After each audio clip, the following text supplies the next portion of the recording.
Beberapa waktu terakhir, jagat media sosial di Indonesia ramai membahas konten seorang anak bernama Ryu Kintaro. Ia membagikan pandangannya tentang betapa menariknya menjalani hidup sebagai seorang perintis. Dalam kontennya, Ryu menyampaikan bahwa banyak orang mendambakan hidup yang stabil, tetapi justru ada keseruan dalam merintis, di mana tidak ada panduan jelas atau jaminan hasil. Namun justru disitulah letak tantangannya. Seorang perintis mungkin tidak tahu akan menjadi apa, tapi ia tahu sedang menciptakan sesuatu. Mereka adalah sosok yang bekerja keras, bahkan diejek dan diragukan, tapi punya cerita unik. Mereka tidak hanya mencari uang, melainkan juga membuka jalan bagi orang lain. Hidup perintis, walau berat, tidak pernah membosankan karena setiap langkah adalah awal dari sebuah sejarah. Tentu, sebagian orang merasa geram mendengar kata-kata tersebut keluar dari mulut anak berusia 9 tahun. Meskipun Ryu Kintaro memiliki pencapaian luar biasa di usia muda, publik juga menyadari adanya privilege besar yang menyertainya. Informasi mengenai latar belakang orang tua, keluarga, dan lingkungan tempatnya dibesarkan sangat mudah ditemukan. Inilah yang memicu kegeraman netizen. Seorang anak dari keluarga berkecukupan dengan dukungan luar biasa tampak mengaku-ngaku sebagai perintis. Ia mencoba memotivasi banyak orang, padahal kondisinya sangat kontras dengan mereka yang benar-benar berjuang dari nol di luar sana. Namun, apakah pantas jika seorang anak dihujat sebegitu brutalnya hanya karena satu konten? Memang terasa janggal, seolah ia membicarakan hal yang melampaui kapasitasnya. Terlepas dari usianya yang masih belia, kepemilikan harta tidak serta-merta menjadikan seseorang layak memotivasi orang lain, apalagi di tengah kondisi ekonomi yang kian menantang.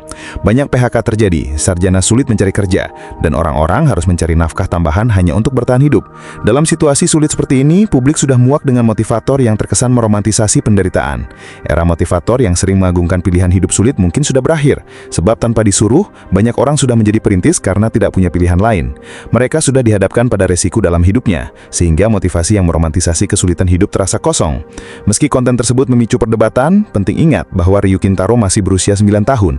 Ada banyak hal yang belum ia pahami atau alami dalam hidup. Meskipun ia sukses di usia muda dengan omset miliaran per tahun dan punya kehidupan yang diimpikan banyak orang, ia tetaplah seorang anak. Ada ego yang belum terkendali, kedewasaan yang belum matang, dan mungkin kecanggungan menghadapi ketenaran. Kelemahan-kelemahan ini wajar adanya. Jadi ketika anak ini melakukan blunder yang menyenggol ego sebagian orang, mengabaikannya mungkin pilihan terbaik.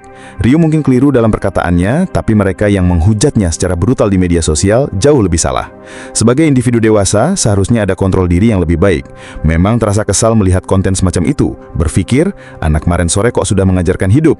Namun melihat komentar-komentar brutal membuat iba. Meskipun dianggap konsekuensi dari kesalahannya, hujatan tersebut terasa berlebihan karena apa yang dilakukan Ryu tidak melukai atau merugikan siapapun, kecuali mungkin menyenggol ego. Hidup memang berat dengan tekanan ekonomi dan hidup yang kian stres. Tak jarang influencer atau kreator konten yang salah bicara menjadi sasaran pelampiasan emosi. Namun, menyamakan kesalahan anak kecil yang mencuri permen dengan orang dewasa yang mencuri helm tentu tidak etis. Kita punya nurani, ada batasan jelas antara emosi dan empati. Pikirkanlah jika seorang dewasa yang punya privilege besar berbicara tentang serunya hidup merintis dan memotivasi orang lain, hujatan mungkin lebih pantas. Namun ini adalah anak berusia 9 tahun. Harapan akan kematangan berpikir dari anak seusia itu tidak realistis. Bahkan jika kemampuan public speakingnya bagus, sekalipun itu mungkin hasil latihan, bukan kematangan. Melihat dari sisi positif, mungkin konten motivasi Ryu sebenarnya ditujukan untuk teman-teman sebayanya dari kalangan berada, bukan untuk masyarakat umum yang menghadapi kesulitan. Jika audiensnya adalah mereka dengan status sosial yang sama, mungkin tidak akan ada ketersinggungan. Namun perlu disadari bahwa ketika konten diunggah ke media sosial, ia siap dikonsumsi oleh siapa saja, dan inilah yang terjadi. Dihujat. Meski demikian, reaksi netizen yang berlebihan terhadap anak ini bisa menjadi pelajaran bagi individu dewasa dari kalangan berprivilege lain yang berniat membuat konten serupa. Jika Anda berpikir untuk memotivasi orang lain dan mengaku-ngaku sebagai perintis, padahal memiliki privilege besar, pertimbangan lagi. Di tengah kondisi ekonomi sulit saat ini, orang-orang sudah muak dengan motivasi yang meromantisasi penderitaan hidup, terutama jika disampaikan oleh mereka yang tidak merasakan latar belakang ekonomi yang sama. Ini bukan lagi era motivator, ini adalah era realisme.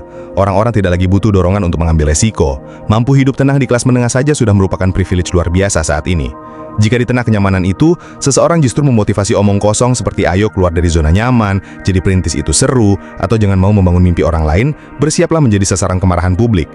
Jadi pesan bagi Anda yang berasal dari keluarga berkecukupan dan haus validasi atas kerja keras pribadi, sebelum merasa pantas memotivasi orang lain, lihatlah kembali seberapa besar privilege yang Anda miliki.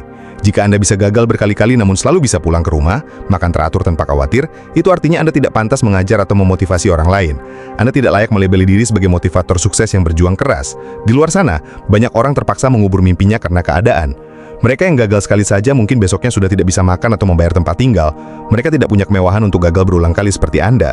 Mereka yang terlahir tanpa banyak pilihan dan terpaksa bekerja keras sejak kecil untuk sekedar makan, sudah sangat muak dengan motivator kosong yang tidak tahu rasanya hidup di posisi mereka.